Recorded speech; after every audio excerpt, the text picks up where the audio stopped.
Thumbelina by Hans Christian Andersen. She had a little house of her own, a little garden too, this woman of whom I am going to tell you. But for all of that she was not quite happy. "If only I had a little child of my own," she said. "How the walls would ring with her laughter, and how the flowers would brighten at her coming. Then indeed I should be quite happy." And an old witch heard what the woman wished and said, "Oh, but that is easily managed. Here is a barley corn. Plant it in a flower pot and tend it carefully, and then you will see what happens." The woman was in a great hurry to go home and plant the barley corn, but she did not forget to say thank you to the old witch. She not only thanked her, she even stayed to give her 6 silver pennies. Then she hurried away to her home, took a flower pot, and planted her precious barley corn. And what do you think happened? Almost before the corn was planted, up shot a large and beautiful flower. It was still unopened. The petals were folded closely together, but it looked like a tulip. It really was a tulip, a red and yellow one too. The woman loved flowers. She stooped and kissed the beautiful bud. As her lips touched the petals, they burst open, and oh, wonder of wonders! There in the middle of the flower, there sat a little child. Such a tiny, pretty little maiden she was. They called her Thumbelina. That was because she was no bigger than the woman's thumb. And where do you think she slept? A little walnut shell lined with blue. That was her cradle. When she slept, little Thumbelina lay in her cradle on a tiny heap of violets, with the petals of a pale pink rose to cover her. And where do you think she played? A table was her playground. On the table the woman placed a plate of water. Thumbelina called that her lake. Round the plate were scented flowers, the blossoms lying on the edge, while the pale green stalks reached thirstily down into the water. In the lake floated a large tulip leaf. This was Thumbelina's little boat. Seated there, she sailed from side to side of her little lake, rowing cleverly with 2 white horsehairs. As she rowed backwards and forwards, she sang softly to herself. The woman listening heard and thought she had never known so sweet a song. And now such a sad thing happened. In through the broken window pane hopped a big toad. Oh, such an ugly big toad! She hopped right onto the table where Thumbelina lay dreaming in her tiny cradle under the pale pink rose leaf. She peeped at her, this ugly old toad. "How beautiful the little maiden is," she croaked. "She will make a lovely bride for my handsome son," and lifted the little cradle with Thumbelina in it and hopped out through the broken window pane down into the garden. At the foot of the garden was a broad stream. Here under the muddy banks lived the old toad with her son. How handsome she thought him, but he was really very ugly. Indeed, he was exactly like his mother. When he saw little Thumbelina in her tiny cradle, he croaked with delight. "Do not make so much noise," said his mother, "or you will wake the tiny creature. We may lose her if we are not careful. The slightest breeze would waft her far away. She is as light as gossamer." Then the old toad carried Thumbelina out into the middle of the stream. "She will be safe here," she said, as she laid her gently on one of the leaves of a large water lily, and paddled back to her son. "We will make ready the best rooms under the mud," she told him, "and then you and the little maiden will be married." Poor little Thumbelina! She had not seen the ugly big toad yet, nor her ugly son. When she woke up early in the morning, how she wept! Water all around her. How could she reach the shore? Poor little Thumbelina! Down under the mud, the old toad was very busy decking the best room with buttercups and buds of water lilies to make it gay for her little daughter-in-law, Thumbelina. "Now we will go to bring her little bed and place it ready," said the old toad, and together she and her son swam out to the leaf where little Thumbelina sat. "Here is my handsome son," she said. "He is to be your husband," and she bowed low in the water, for she wished to be very polite to the little maiden. "Croak, croak," was all the young toad could say as he looked at his pretty little bride. Then they took away the tiny little bed, and Thumbelina was left all alone. How the tears stained her pretty little face! How fast they fell into the stream! Even the fish, as they swam hither and thither, thought, "How it rains today!" as the tiny drops fell thick and fast. They popped up their heads and saw the forlorn little maiden. "She shall not marry the ugly toad," they said as they looked with eager eyes upon the pretty child. "No, she shall not marry that ugly toad." But what could the little fish do to help Thumbelina? Oh, they were such clever little fish. They found the green stem which held the leaf on which Thumbelina sat. They bit it with their sharp little teeth, and they never stopped biting till at last they bit the green stem through, and away down the stream floated the leaf, carrying with it little Thumbelina.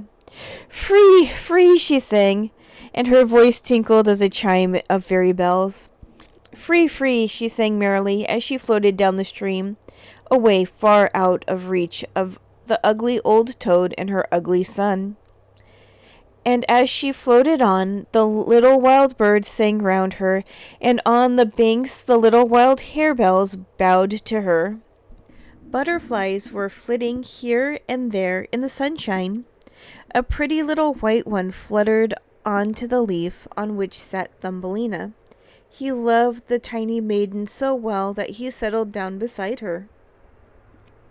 Now she was quite happy. Birds around her, flowers near her, and the water gleaming like gold in the summer sunshine. What besides could little Thumbelina wish? She took off her sash and threw one end of it round the butterfly, and the other end she fastened firmly to the leaf. On and on floated the leaf, the little maiden, and the butterfly. Suddenly a great cockchafer buzzed along. Alas, he caught sight of little Thumbelina. He flew to her, put his claw round her tiny waist, and carried her off up onto a tree. Poor little Thumbelina! How frightened she was! How grieved she was, too! For had she not lost her little friend, the butterfly? Would he fly away, she wondered, or would her sash hold him fast? The cockchafer was charmed with the little maiden. He placed her tenderly on the largest leaf he could find. He gathered honey for her from the flowers, and she sipped it. He sat near and told her how beautiful she looked. But there were other chafers living in the tree, and when they came to see little Thumbelina, they said, "She is not pretty at all." "She only has 2 legs," said one. "She has no feelers," said another. Some said she was too thin, others that she was too fat, and then they all buzzed and hummed together, "How ugly she is! How ugly she is!" But all the time the little Thumbelina was the prettiest, daintiest little maiden that ever lived. And now the cockchafer, who had flown off with little Thumbelina, thought he had been rather foolish to admire her. He looked again at her. Pretty? No, after all, she was not very pretty. He would have nothing to do with her, and away he went, and all the other chafers flew. Only first they carried little Thumbelina down from the tree and placed her on a daisy. She wept because she was so ugly that the chafers could not live with her. But all the time, you know, she was the prettiest little maiden in the world. She was living all alone in the wood now, but it was summer, and she could not feel sad or lonely while the warm golden sun touched her so gently, while the birds sang to her and the flowers bowed to her. Yes, little Thumbelina was happy. She ate honey from the flowers, and drank dew out of the golden buttercups, and danced and sang the livelong day. But summer passed away, and autumn came. The birds began to whisper of flying to warmer countries, and the flowers began to fade and hang their heads. And as autumn passed away, winter came, cold, dreary winter. Thumbelina shivered with cold. Her little frock was thin and old. She would certainly be frozen to death, she thought, as she wrapped herself up in a withered leaf. Then the snow began to fall, and each snowflake seemed to smother her. She was so very tiny. Close to the wood lay a cornfield. The beautiful golden grain had been carried away long ago. Now there was only dry, short stubble. But to Thumbelina the stubble was like a great forest. She walked through the hard field. She was shaking with cold. All at once she saw a little door just before her. She looked again. Yes, it was a door. The field mouse had made a little house under the stubble, and lived so cozily there. She had a big room full of corn, and she had a kitchen and a pantry as well. Perhaps I shall get some food here, thought the cold and hungry little maiden, as she stood knocking at the door, just like a tiny beggar child. She had had nothing to eat for 2 long days. Oh, she was very hungry. "What a tiny thing you are," said the field mouse as she opened the door and saw Thumbelina. "Come in and dine with me." How glad Thumbelina was, and how she enjoyed dining with the field mouse. She behaved so prettily that the old field mouse told her she might live with her while the cold weather lasted. "And you shall keep my room clean and neat, and you shall tell me stories," she added. That is how Thumbelina came to live with the field mouse and to meet Mr. Mole. "We shall have a visitor soon," said the field mouse. "My neighbor, Mr. Mole, comes to see me every weekday. His house is very large, and he wears a beautiful coat of black velvet. Unfortunately, he is blind. If you tell him your prettiest stories, he may marry you." Now the mole was very wise and very clever, but how could little Thumbelina ever care for him? Why, he did not love the sun nor the flowers, and he lived in a house underground. No, Thumbelina did not wish to marry the mole.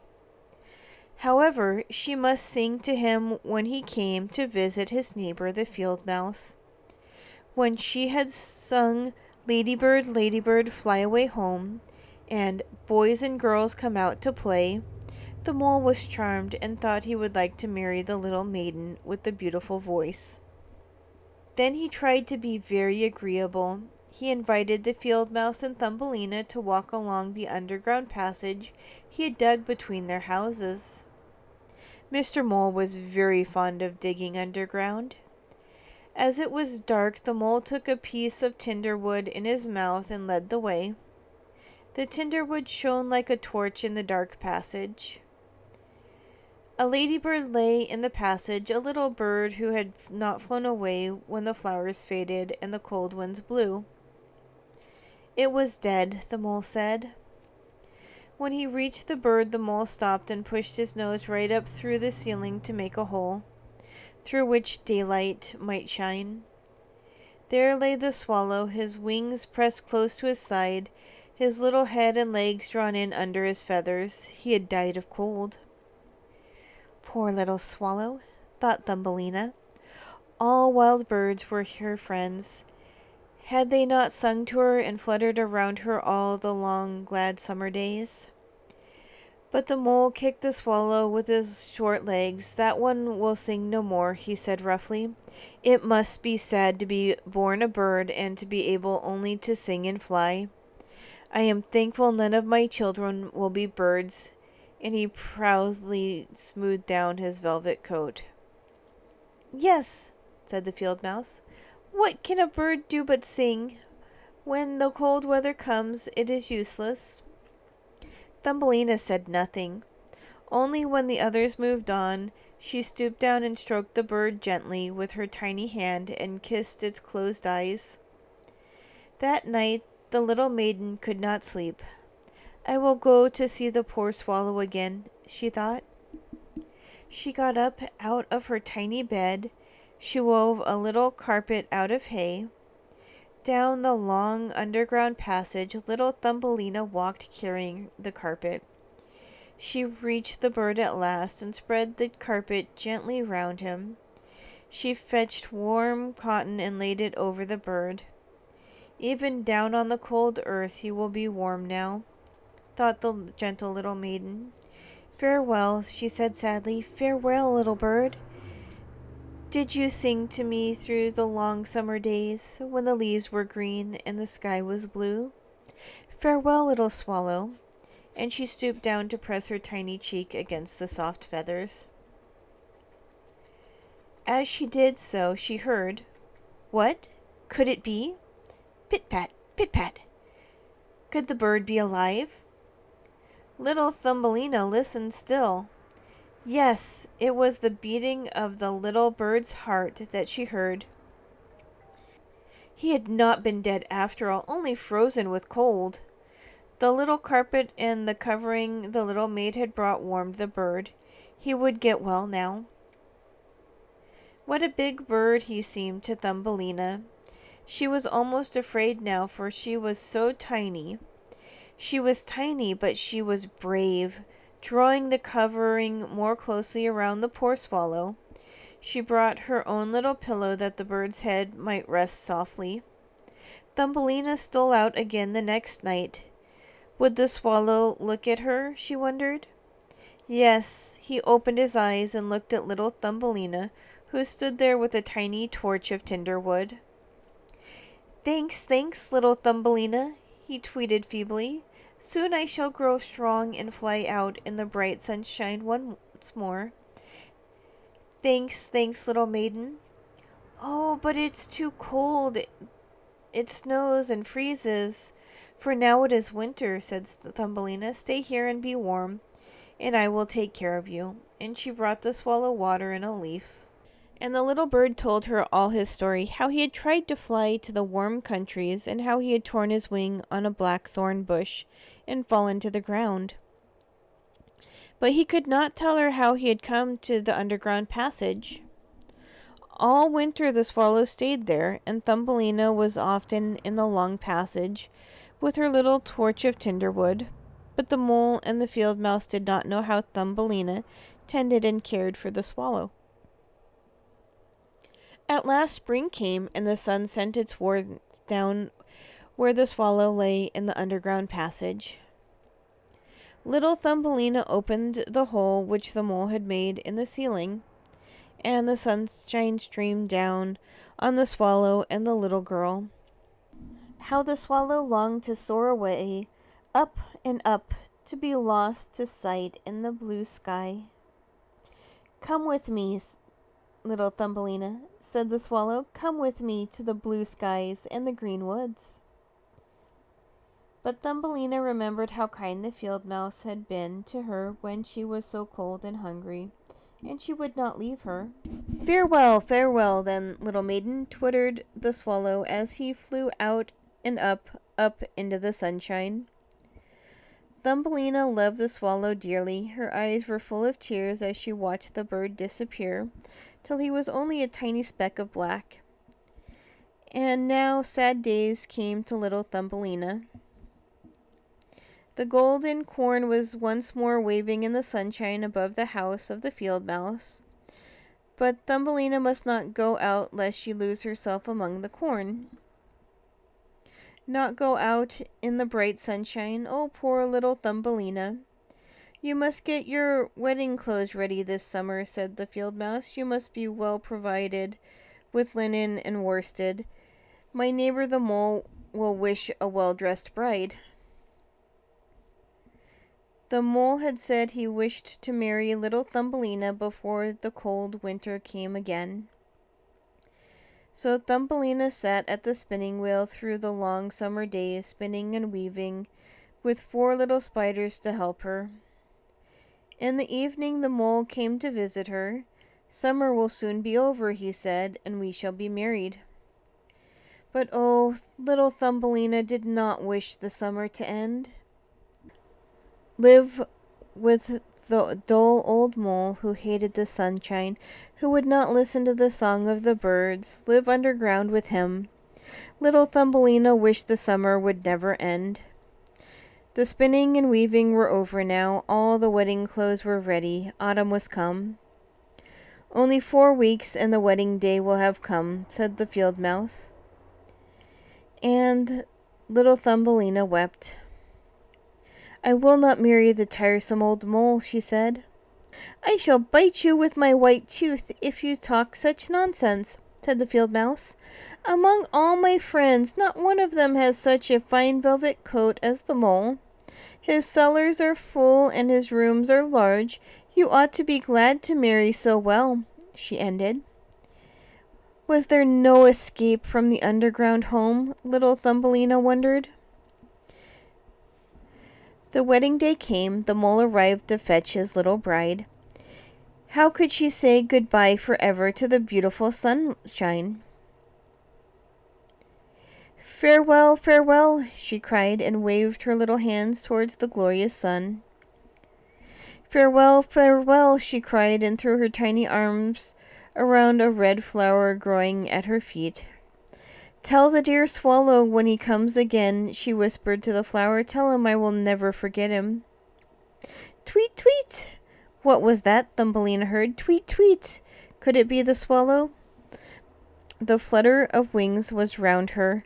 Little Thumbelina looked.